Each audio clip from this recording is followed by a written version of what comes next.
नबी ईसायाह का ग्रंथ अध्याय 58 पद संख्या 1 से 9 तक। प्रभु ईश्वर यह कहता है, पूरी शक्ति से पुकारो, तुरही की तरह अपनी आवाज ऊंची करो।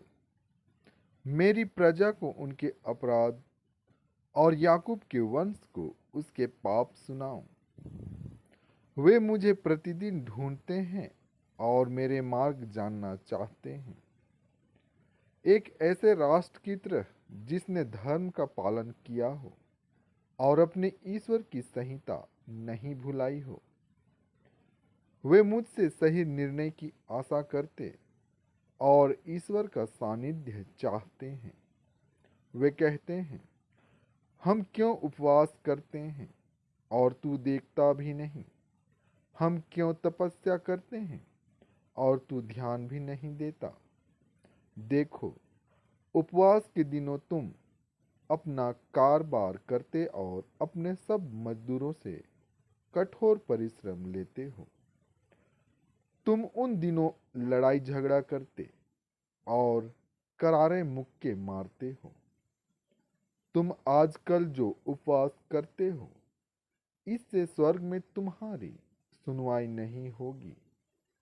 क्या मैं इस प्रकार का उपवास, ऐसी तपस्या का दिन चाहता हूँ जिसमें मनुष्य सरकंडे की तरह अपना सिर झुकाए और टाट तथा राख पर लेट जाए? क्या तुम इसे उपवास और ईश्वर को सुग्राह्य दिवस कहते हो? मैं जो उपवास चाहता हूँ वह इस प्रकार है, अन्याय की बेड़ियों को तोड़ डालो, जुए के बंधन खोल दो, पद दलितों को मुक्त करो और हर प्रकार की गुलामी समाप्त कर दो। अपनी रोटी भूखों के साथ खाओ, बेघर दरिद्रों को अपने यहाँ ठहराओ। जो नंगा है उसे कपड़े पहनाओ और अपने भाई से मुंह न मोड़ो।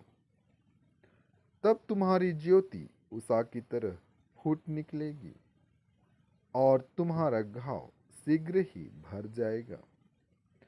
तुम्हारी धार्मिकता तुम्हारे आगे आगे चलेगी और ईश्वर की महिमा तुम्हारे पीछे पीछे आती रहेगी।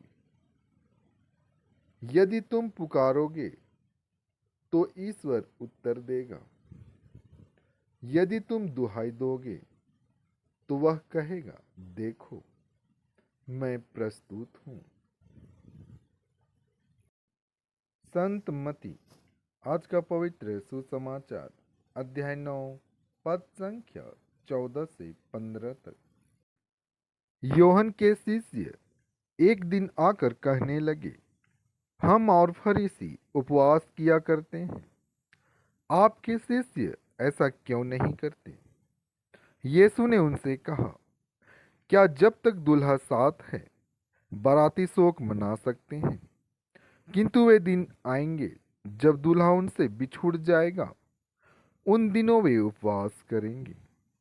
प्रभु के इन वचनों के द्वारा आपको आशीष मिले। आमीन।